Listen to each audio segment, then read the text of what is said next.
Bom sábado para todo mundo. Ajuda. Estava conversando com o pessoal que transitar pelas ruas de Aracaju, fazer o caminho da Central de novo, é voltar para casa. É aquela ideia de que... Obrigado, gente. Parece que não saiu ainda, né? Não saiu daqui ainda.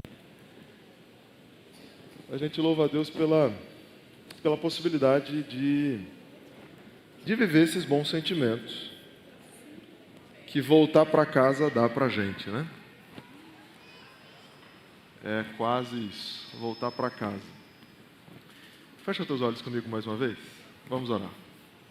Pai querido, nesse instante que nós te clamamos, é a tua presença entre nós. Não temos mérito algum, nem dignidade alguma, mas o poder é todo do Senhor. A palavra é toda do Senhor. A igreja é do Senhor. O Senhor morreu na cruz por cada uma das pessoas que aqui estão. O Senhor tem interesse na salvação de todo mundo que está aqui. O Senhor tem desejo de fazer a vida dos teus filhos cada vez melhor. E eu creio, Pai.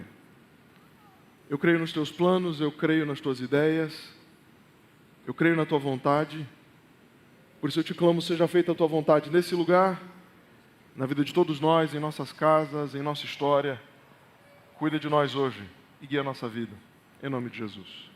Amém.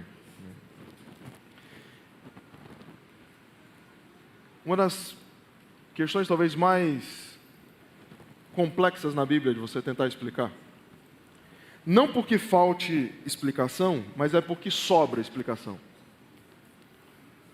Por que Israel perde sua casa? Por que é que Jerusalém é destruída? Por que que as casas são destruídas? O templo, a casa de Deus é destruída.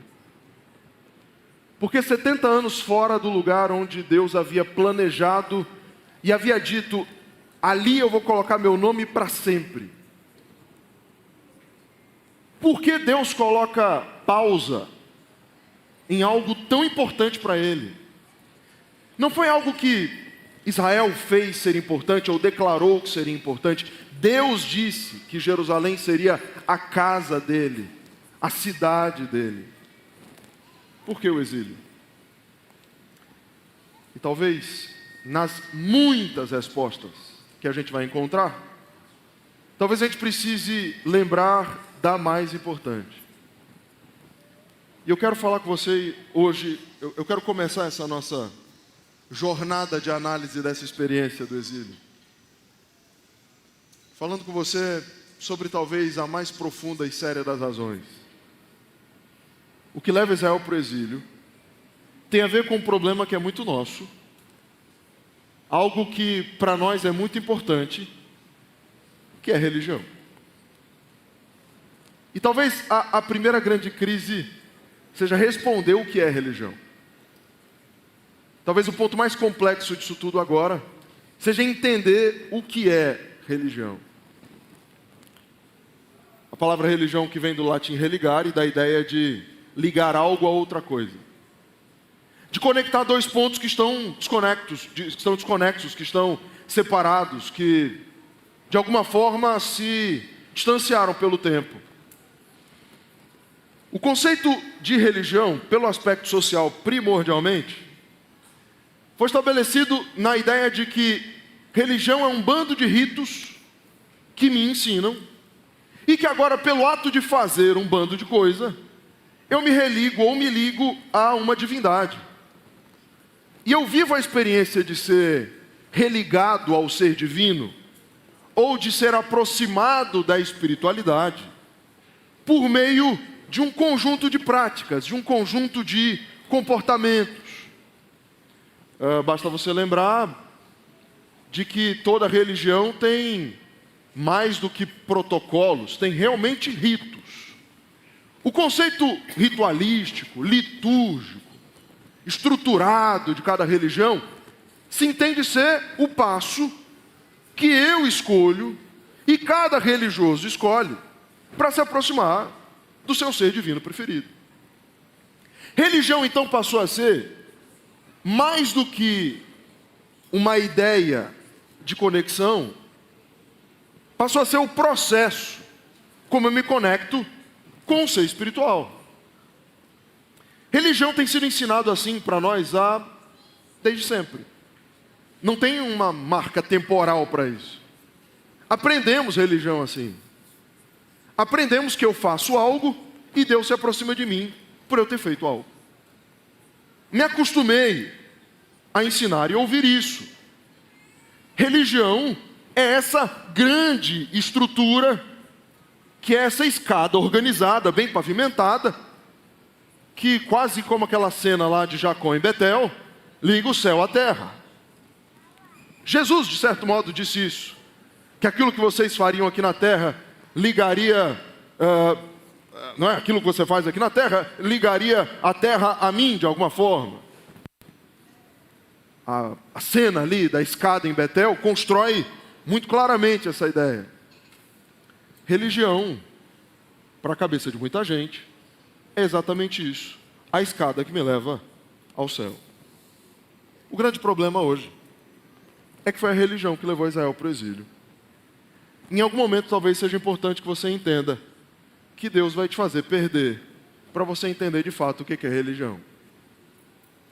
Por quê, pastor Vitor? Porque a gente tem uma crise com a religião. A gente aprendeu que religião é um bando de coisas para fazer, então. Se religião é um bando de coisas para fazer, o problema inicial da estrutura religiosa é Deuteronômio capítulo 6, no verso 4. E em Deuteronômio, no capítulo 6, no verso 4, eu te convido à declaração de Deus a respeito dele mesmo e dessa relação e conexão dele comigo. E nos versos 4 e 5 do capítulo 6 do livro de Deuteronômio, são palavras de Deus ao olhar para Israel e dizer que o modo como deveria ser percebida a religião, o modo como a religião deveria ser compreendida e com base em que eu deveria estabelecer algum pensamento espiritual, o que me conectaria com ele. Deuteronômio no capítulo 6, no verso 4. Escute, Israel, o Senhor nosso Deus é o único Senhor. Portanto, ame o Senhor seu Deus de todo o seu coração, de toda a sua alma e com toda a sua força. A primeira coisa que Deus vai dizer para Israel é: escute. Eu estou dizendo, escute. O Senhor vosso Deus é o único Senhor. Dentro dessa conexão, a primeira coisa que Deus vai pedir para Israel é: ame o Senhor seu Deus de todo o seu coração, com toda a sua força. Na ideia de Deus, Ele está dizendo, essa conexão entre você e eu não se dá por um bando de protocolos espirituais. Ela se dá em primeira instância por um desejo firme, vigoroso do seu coração, de escolher me amar e construir comigo um relacionamento tão profundo que faça tudo aquilo que eu vou te pedir agora ter sentido. O que Deus vai pedir para Israel? Deus vai pedir para Israel protocolos espirituais. Deus vai pedir para Israel um bando de coisa para fazer e não fazer. Dentro dessa estrutura, de modo bem básico assim, Deus vai pedir para Israel construir um santuário que já estava pronto em Deuteronômio 6, já há bastante tempo. Deus vai pedir que eles sacrifiquem. A estrutura estava pronta já há bastante tempo. E na morte do cordeiro, e no trabalho sacerdotal, e na ação de ter um sacerdote que conecta agora o povo a Deus através do templo, através do santuário, através da guarda da lei, através de toda uma dinâmica processual, clara, repetitiva. Deus estaria com Israel dentro do templo, uma vez por ano, através de Yom Kippur, no dia do juízo, o Shekinah seria visto de modo glorioso. A dinâmica do fazer e não fazer apresentava a Deus para Israel. O problema anterior é que para haver fazer e não fazer, a religião não seria construída pelas ações que Deus ordenaria a partir daquele ponto. ela teria um ponto original.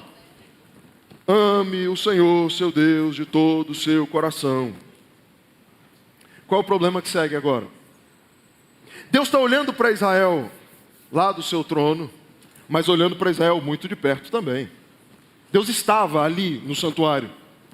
Deus está convivendo com Israel ali de dentro. E o que é que Deus está vendo? O que é que Deus está vendo na medida que os anos se passam? O que é que Deus viu? Deus viu um amor tão grande ao processo espiritual, um amor tão grande ao rito, um amor tão grande à lei, um amor tão grande à estrutura. Vamos lembrar de algumas coisas. Na verdade, antes de lembrar delas, deixa eu ler algum texto com você mais. Eu quero convidar você a 2 Reis no capítulo 20. Porque esse texto representa muito bem a crise de Israel. Esse texto explica muito bem o porquê Israel vai cativo para a Babilônia. E não é pelo óbvio sentido presente no texto. O buraco é um pouquinho mais embaixo. 2 Reis no capítulo 20, a partir do verso 12, até o verso 19. Você tem descrito o pecado de Ezequias. Qual é o grave pecado de Ezequias? E a Bíblia vai dizer assim: nesse tempo, Merodach-Baladã, filho de Baladã, rei da Babilônia, enviou cartas e um presente a Ezequias, porque soube que ele havia estado doente. Ezequias recebeu bem os mensageiros e lhes mostrou toda a casa do seu tesouro, a prata, o ouro, as especiarias, os óleos finos, o seu arsenal e tudo que havia nos seus tesouros. Não houve nada em seu palácio, nem em todo o seu domínio, que Ezequias não lhes mostrasse. Então o profeta Isaías foi falar com o rei Ezequias e lhe disse: que aqueles homens disseram e de onde vieram? Ezequias respondeu: vieram de uma terra distante, da Babilônia. Isaías perguntou: o que eles viram no seu palácio? Ezequias respondeu: viram tudo que há no meu palácio. Não houve nada dos meus tesouros que eu não lhes mostrasse. Então Isaías disse a Ezequias: ouça a palavra do Senhor. Eis que virão dias em que tudo o que houver no seu palácio, isto é, tudo o que seus pais ajuntaram até o dia de hoje, será levado para a Babilônia. Não ficará coisa alguma, diz o Senhor. Alguns dos seus próprios filhos, gerados por você, serão levados para que sejam eunucos no palácio do rei da Babilônia. Então Ezequias disse a Isaías, talvez uma das palavras mais difíceis de serem entendidas. Ezequias olha para Isaías e vai dizer: boa é a palavra do Senhor. Boa a palavra do Senhor que você falou. Pois ele pensava assim: enquanto eu viver, haverá paz e segurança. Ezequias está olhando para aquilo que Isaías diz e diz: não vai ser comigo, não sou eu que vou ver. Mas a grande questão é, quando o povo de Babilônia lá, de Merodach-Baladã, vai a Jerusalém, para tentar entender o que é que havia acontecido com Ezequias. O que é que eles esperavam ver? O que surpreende a Babilônia é o milagre de Ezequias. O mundo inteiro está sabendo que Ezequias vai morrer. A carta enviada é: ele vai morrer. Ok, vai morrer. E Ezequias está vivo. O mundo inteiro quer entender que poder é esse que havia em Jerusalém, capaz de fazer um homem que tinha data para morrer, agora está vivo. E o que é que Ezequias mostra? Ezequias mostra os ritos, a glória de Jerusalém. Ezequias perdeu tanto a ideia daquilo que constrói a religião, que ele mostrou a religião no pior sentido da palavra. Ele mostrou a religião como glória, como ouro, como santuário. Detalhe interessante: na lista das coisas que Babilônia tira de Jerusalém e leva para a Babilônia, você vai se lembrar que, capitaneando essa lista, você tem os tesouros de onde? Do templo, né, Tiago? Do templo. É do templo. Por quê? A glória na cabeça de Babilônia estava onde? A cura de Ezequias estava onde? Na glória das coisas do templo. Então, até o garfo que viravam a carne no altar, levaram para a Babilônia, sabia? A grelha de cobre que tinha no altar, levaram para a Babilônia. Porque na cabeça deles, o que Ezequias disse foi: quer conhecer o porquê que eu estou curado? Olhem para isso aqui. Para cada taça de ouro, olha para a menorá, que linda isso aqui, olha que chamas maravilhosas. Sintam o cheiro do incenso do templo. É maravilhoso isso aqui, não é? Que lugar maravilhoso. Olha para Jerusalém em toda a sua glória. É lindo isso aqui, não é não? Olha que coisa maravilhosa. É a cidade de Deus. Tudo que tem aqui é de Deus. Deus se manifesta aqui, a glória de Deus é vista aqui, o poder de Deus é revelado aqui. E enquanto essa cidade existir, Deus mora na terra. Deus está aqui, na glória desse lugar. Ezequias mostra para cada enviado de Merodach Baladã aquilo que ele entendia ser o melhor que Jerusalém tinha. Quem foi que curou Ezequias, gente? Quem curou Ezequias, meu povo? O que Ezequias fez para ser curado, você lembra? Virou a cara para a parede e fez uma oração. Isaías saiu dali, estava no pátio ainda, e Deus dá um aviso: ei, volta lá, avisa para ele que eu ouvi a oração dele. Ouve, Israel, o Senhor nosso Deus é o único Senhor. Ame o Senhor seu Deus de todo o teu coração. Há um segundo processo na ordem de Deus, de Deuteronômio 6, no verso 5. Há um vínculo, há um lugar onde a religião se desenvolve. E não é num lugar aparentemente físico, feito de alvenaria. Ele não tem elementos tão concretos e tão materiais como aparentemente ele tem. O lugar é o coração. O lugar é subjetivo. Interessante pensar que a gente ama elementos objetivos. Amamos pensar em coisas concretas. Faz e não faz. Entra e não entra. Vai e não vai. Me agonia isso até hoje. Quando alguém me pergunta: pastor, pode ou não pode? Vai ou não vai? Faz ou não faz? Para aquilo que a Bíblia descreve e diz que não pode, ponto. Mas pastor, e os subjetivos? As minúcias da vida. Para as minúcias da vida, a religião. E não é a minha, é a religião de Deus. É o trabalho do Espírito Santo no coração de cada crente. É Deus dizendo para você: não faz. E por isso que às vezes você fica com dúvida se faz ou não faz. Ele já disse para você que não é para fazer. Aí você quer buscar alguém que vai confirmar a sua vontade. E aí fico eu de juiz da vontade de Deus e da sua. Ou o pastor Samuel, ou qualquer outro pastor que já tenha passado por aqui, ou que ainda venha passar. Ficamos de juízes entre a sua vontade e a vontade de Deus. De coisas que ele já disse para você que não era para fazer, e você já está cansado de saber disso. O ponto todo agora é olhar para Israel em suas crises religiosas e ver que Deus vai deixar tão claro o seu problema quanto ao pecado. E a pergunta que se segue é: por que mesmo diante de aspectos espirituais e da religião cheia de elementos tão claramente objetivos, por que esses elementos objetivos nunca foram levados à prática? Jeremias no capítulo 8, por favor. A gente vai gastar bem mais tempo no livro de Jeremias durante essa semana do que a gente está gastando agora. Mas eu preciso antes com você conceituar o background, o pano de fundo de toda essa história. O que leva Israel para o exílio, então, é mais do que a idolatria. É mais do que a quebra do sábado. É mais do que as relações sexuais promíscuas. Na verdade, é a razão pelo que tudo isso acontece. Há um elemento anterior ao pecado objetivo, ao pecado concreto. Jeremias no capítulo 8, nos versos de 4 a 6. Opa. E a Bíblia diz: diga-lhes mais. Assim diz o Senhor: quando as pessoas caem, será que não se levantam?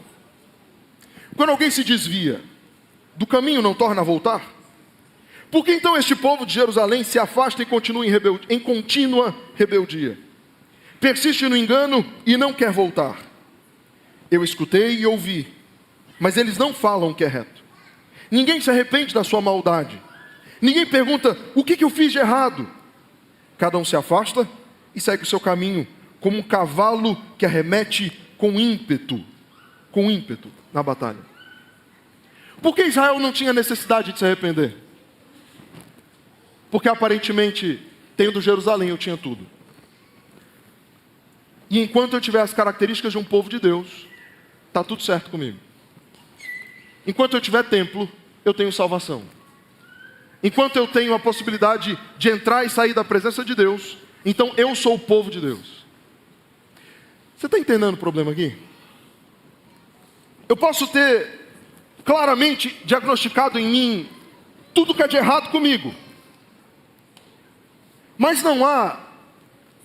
É mais do que um problema de ímpeto ou de percepção sobre pecaminosidade humana. É uma percepção sobre aquilo que me faz salvo. E a ideia começa a ser: cara, tem um lugar para mim ainda na igreja todo sábado de manhã. Todo mundo ainda me acha crente, eu tenho cara de crente. Sábado de manhã eu cheiro como crente.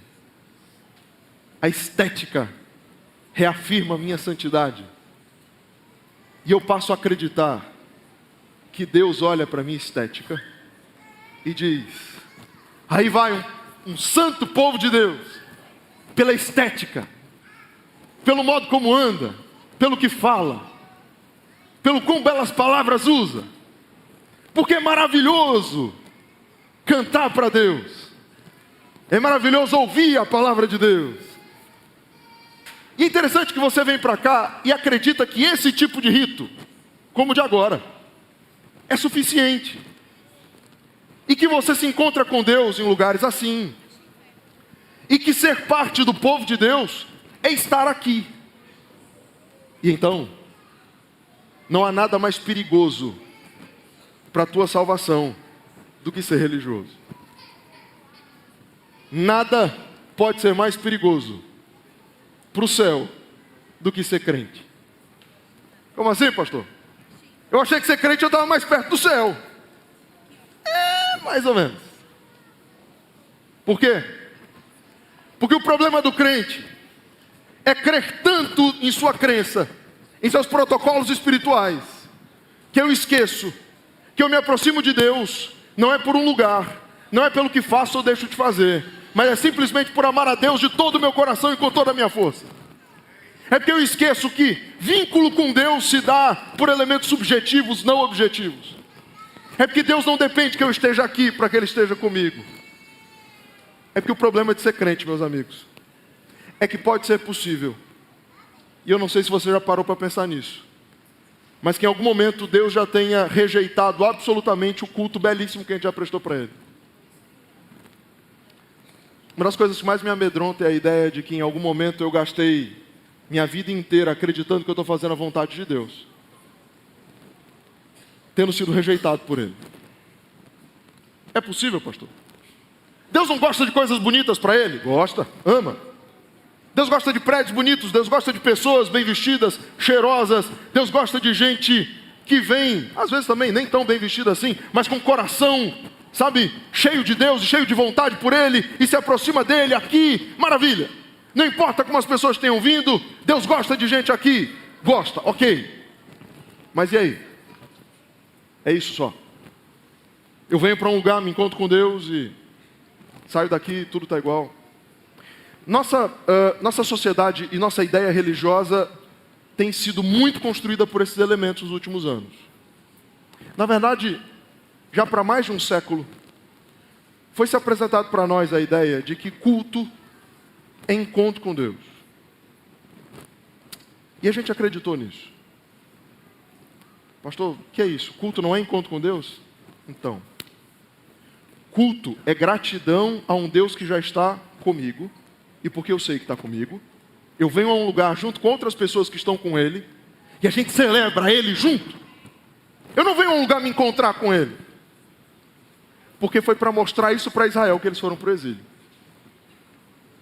Eles precisaram perder toda uma estrutura religiosa para Deus mostrar para Israel que lá em Babilônia era possível eles se encontrarem com Deus. Como? Fazendo eles voltarem ao princípio de Deuteronômio no capítulo 6, nos versos 4 e 5. Por isso que Jeremias no capítulo 25, nos versos de 4 a 9, exatamente por isso, esse texto foi escrito. Jeremias 25, de 4 a 9. A declaração de Deus é também, sempre de novo, o Senhor enviou os seus servos, os profetas, mas vocês não escutaram, nem inclinaram os ouvidos para ouvir, quando eles diziam: convertam-se agora cada um de vocês do seu mau caminho e da maldade das suas ações, e vocês habitarão na terra que o Senhor deu a vocês e a seus pais, desde os tempos antigos e para sempre. Não sigam outros deuses para os servir e adorar, nem me provoquem a ira com as obras de suas mãos, então não lhes farei mal algum. Mas vocês não deram ouvidos, diz o Senhor. Pelo contrário, me provocaram a ira com as obras de suas mãos para o próprio mal de vocês. Portanto, assim diz o Senhor dos Exércitos: visto que vocês não escutam as minhas palavras, eis que mandarei buscar todas as tribos do norte, diz o Senhor, e também Nabucodonosor, rei da Babilônia, meu servo, e os trarei contra esta terra, contra os seus moradores, e contra todas estas nações ao redor, e os destruirei totalmente. Farei deles um objeto de horror e de vaias ruínas perpétuas. Então Deus está dizendo: vocês passaram a vida inteira achando que simplesmente por estar em Jerusalém, os ritos belíssimos que vocês fizeram para mim seriam bem aceitos. Só que, quando você vai olhar para a história de Israel, em muitos momentos construíram realmente ídolos para Deus, mas em tantos outros, a idolatria estava em coisas espirituais, boas, aprovadas por Deus. Já parou para pensar que pode haver idolatria em coisas aprovadas por Deus? Amigos, o que é idolatria? Idolatria é qualquer espécie de reverência, adoração, construção de religião que não seja por meio de Deus. Se existe algum processo espiritual que é tão valorizado a ponto de eu perder Deus de vista e eu entender que Deus está nestes processos, então isso é idolatria. Conheci algumas pessoas uns anos atrás que idolatravam orar de joelhos. Como assim, pastor? A ideia era: Deus só me ouve se eu orar de joelhos. Isso é fato? Não. Deus me ouve quando? O tempo todo. Basta que eu aponte meus pensamentos para Ele. Deus me ouve. Deus me ouve sempre. Deus me ouve até quando eu não quero falar com Ele. Deus me ouve. Deus lê meus pensamentos até quando eu não queria que eles fossem lidos. Deus me ouve. Deus conhece tão bem meus pensamentos que o jeito que eu levanto da minha cama, Ele já entende o que eu estou sentindo simplesmente pelo modo como eu acordo. Deus me conhece bem demais. Mas se algo que eu sacralizo mais do que a Deus, se existem comportamentos espirituais que para mim são tão sagrados, que sem eles Deus não vem, isso é idolatria. Domingo sem missa, semana sem graça, é uma excelente descrição de um conceito idolátrico de um culto. Com isso eu não quero dizer para você que não deve vir na igreja no sábado, por exemplo.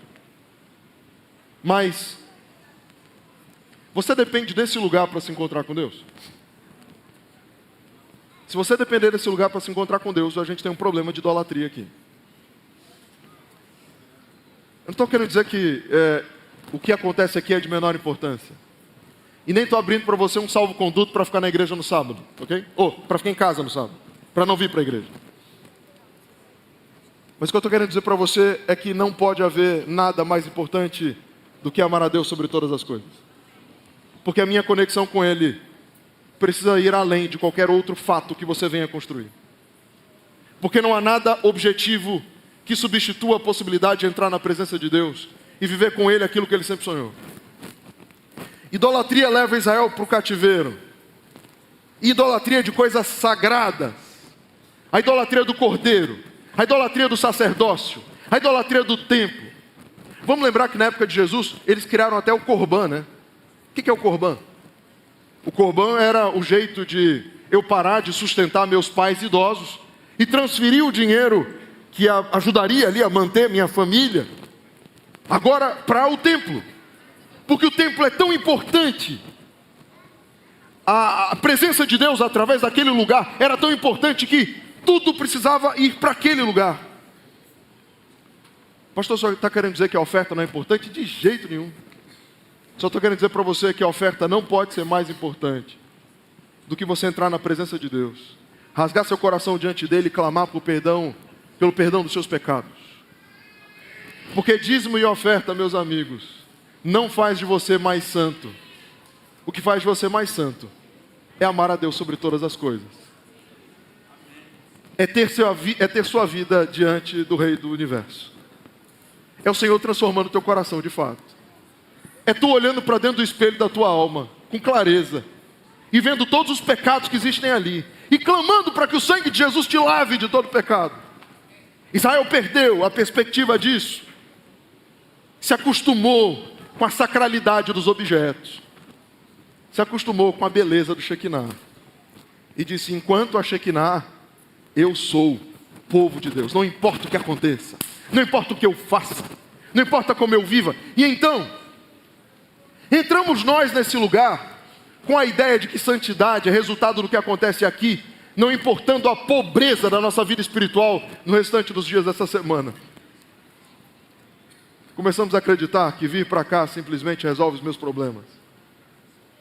Posso ter passado todo mundo para trás todos os dias da semana. Posso ter mentido. Posso estar viciado em todo tipo de bet. Posso estar viciado em pornografia. Posso ser viciado em qualquer espécie de comportamento inadequado. E me aproximo desse lugar achando que simplesmente por estar aqui, todos os meus problemas espirituais estão resolvidos. Como se Deus construísse uma religião tão objetiva a esse ponto, onde eu abandono a ideia de que pecado é algo que eu luto contra, que eu expurgo da minha vida, que eu afasto de mim, e começo a realmente acreditar que está tudo bem como tudo está, como está agora. Então, meus amigos, então Deus vai ser ainda mais duro. A indicação de Deus a partir desse ponto agora é fazer Israel pensar em pecados que para ele sempre foram machucaram bastante o coração de Deus. 1 Reis capítulo 12, nos versos de 28 a 30. Deus vai apresentar um hábito muito popular em reis do norte e que também se transformam em hábitos populares para reis do sul. Na Bíblia se forma uma declaração, um título. 1 Reis capítulo 12, nos versos de 28 a 30. E a Bíblia diz: por isso, depois de se aconselhar, o rei Jeroboão fez 2 bezerros de ouro e disse ao povo: basta de subir a Jerusalém. Eis aqui os seus deuses, ó Israel, que tiraram vocês da terra do Egito, pois um em Betel e outro em Dan.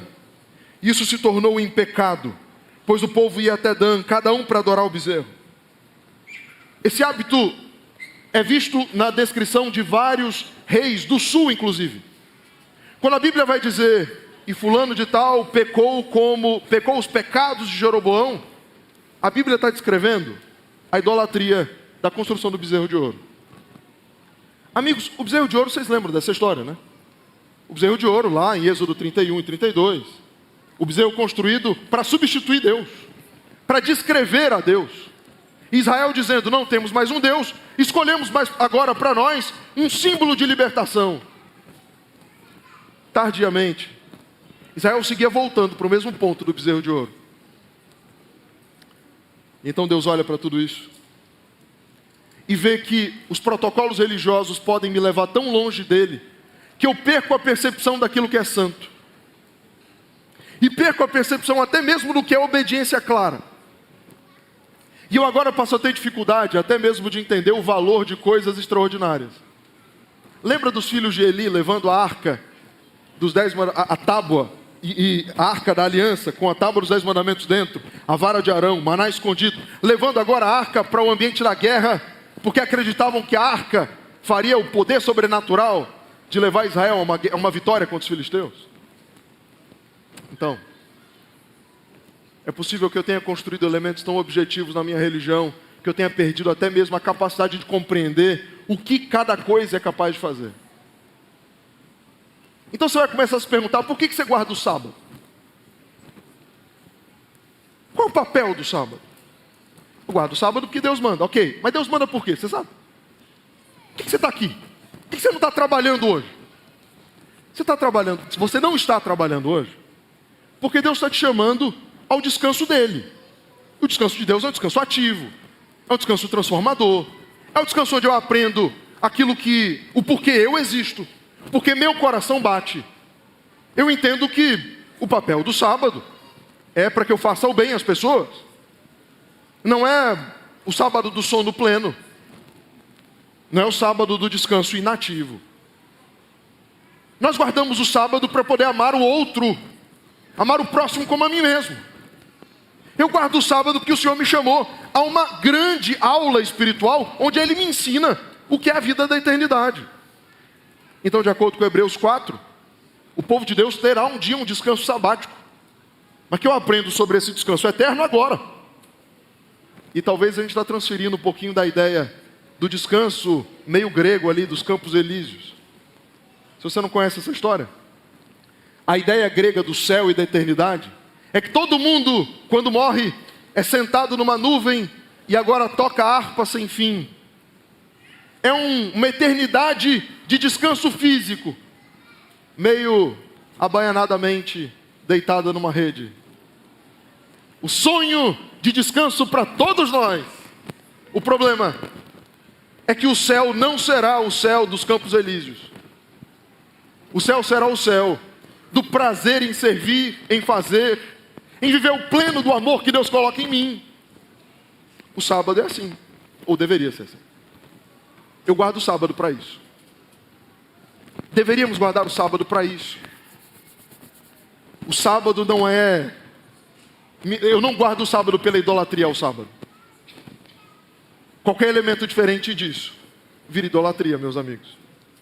Você não é filho de Deus pela guarda do sábado. É porque você é filho de Deus que você guarda o sábado, entendeu?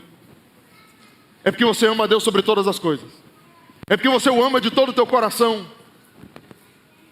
Porque tudo começa em Deus, não a partir de um lugar para que eu me encontre com Ele. Então Amós no capítulo 5, nos versos de 21 a 26, a crise do profeta Amós. E agora virá para cada filho de Deus hoje. E a grande preocupação de Deus. Quanto ao culto que prestamos a Ele nessa manhã. Amós capítulo 5, nos versos de 21 a 26. É Deus quem diz: eu odeio e desprezo as suas festas. E com as suas reuniões solenes não tenho nenhum prazer. Mesmo que vocês me ofereçam holocaustos e ofertas de cereais, não me agradarei deles. Quanto às suas ofertas pacíficas de animais gordos, nem sequer olharei para elas. Afastem de mim o barulho dos teus cânticos, porque não ouvirei as melodias das suas liras. Em vez disso, corra o juízo. Olha a diferença. Em vez de prestar culto para mim, corra o juízo, a vida justa, a luta contra o pecado. Corra isso como um ribeiro perene. Casa de Israel, por acaso vocês me apresentaram sacrifícios e ofertas de cereais durante os 40 anos do deserto? Pelo contrário, levaram o seu rei Sicute e Quium, que eram duas estátuas, o seu Deus estrela, imagens que vocês fizeram para si mesmos. Deus está olhando para Israel e está dizendo: sabe o que? Eu não aguentar mais o que vocês fazem para mim, que vocês acham que só isso basta. E então você pergunta: Israel foi para o cativeiro por causa disso? Sim. E de certo modo a gente ainda está cativo, você sabe, né? Mas pastor, a gente está cativo em quê? Aonde? Nesse mundo. Esse mundo é sua casa? Não. Não fomos criados para viver nesse mundo. Enquanto a gente está aqui, a gente está vivendo a mesma realidade de Israel. Estamos separados de casa, separados do lugar ideal, separados do sonho de Deus. Israel é separado do sonho de Deus para aprender onde Deus estava. Então você vai se perguntar, mas pastor, o que isso me leva a pensar agora? Na verdade eu queria te chamar, meu amigo, minha amiga, meu irmão e minha irmã, a botar 2 dinamites na base daquilo que você tem construído como religião e deixar que a dinamite exploda e faça BUM! Sabe? O que eu estou te chamando hoje é para dizer para tudo aquilo que você um dia estabeleceu como padrão para encontro com Deus e dizer, eu preciso reaprender. Porque ou você implode tudo isso, ou a gente continua cativo por mais tempo e eu não quero viver nesse mundo não. Estou cansado. Sério. Cansei. Se você está gostando daqui ainda, tudo bem, beleza, parabéns. Lindo para você, mas eu cansei. E a gente ainda está cativo, porque a gente tem um seríssimo problema com a nossa religião. Ellen White um dia escreveu que o povo de Deus vive uma crise entre a incapacidade de entender onde está Deus e na busca por Ele.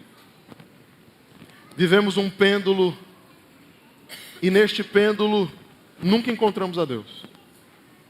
No radicalismo para ambos os lados, vivemos em busca por alguém que não está em nenhum dos radicalismos do comportamento, nem do fazer ou deixar de fazer. Onde é que Deus está? Onde é que Deus estava? Onde é que Deus sempre estará? Jeremias 29, no verso 13. Jeremias capítulo 29, no verso 13. A declaração de Deus através do profeta Jeremias é: vocês me buscarão e me acharão quando me buscarem de todo o vosso coração. Israel não estava em Jerusalém quando Deus diz isso. Israel estava em Babilônia. Porque era possível buscar a Deus de todo o vosso coração em Babilônia. O que Deus está te chamando hoje é entender: você busca a Deus e o acha. Não quando você vem para esse lugar. Não quando você oferta ou dizima. Não quando você faz qualquer coisa para Deus. Você busca a Deus e o acha quando você o busca de todo o seu coração. Quando diante da realidade do pecado você diz: Senhor, o Senhor está certo, eu estou errado. Destrói o reinado do pecado na minha vida. Eu reconheço a maldade do meu coração e eu não quero mais continuar vivendo assim. Quando eu entendo exatamente o que eu sou, o pecador miserável que sou, mesmo que me aproxime de um lugar como esse, mesmo que todo mundo olhe para mim e veja em mim alguém que parece um bom crente, posso ser mais experiente ou mais jovem, importa pouco. Todo mundo vive a mesma realidade e acreditamos que convencemos uns aos outros, por vezes pela mentira da estética.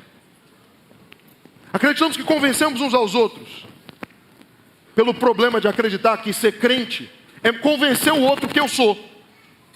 Como se religião fosse agora um convencimento entre 2 seres humanos. E então, só preciso te lembrar que religião é entre eu e Deus. Porque religião é Deus. É eu e Ele. Eu me ligo a Ele através dEle. É através da pessoa de Jesus que eu me ligo a Ele. Esse lugar não tem o poder de fazer isso. Nem nada que eu faça. Nem o que eu deixe de fazer. Eu me ligo a Ele por Jesus. Em Jesus e pelo poder da graça do Senhor Jesus. Eu me purifico de todo o meu pecado. E através da purificação de minha vida, eu encontro o que é religião de verdade. E aí eu passo a fazer. Eu passo a vir. A experimentar. Eu construo hábitos religiosos com os tijolos que Deus me dá. Eles são derivados, antes de tudo, do amar a Ele sobre todas as coisas. Mas pastor, parece ser tão complicado entender isso. Então, por isso que eu estou te chamando a desconstruir para reconstruir. Se a gente não começa pelo lugar certo, a gente tem um problema. E então um grande recado para Deus hoje, um grande recado de Deus para nós hoje. Em Hebreus capítulo 10, nos versos 38 e 39, eu concluo lendo isso com você. Hebreus capítulo 10, nos versos 38 e 39.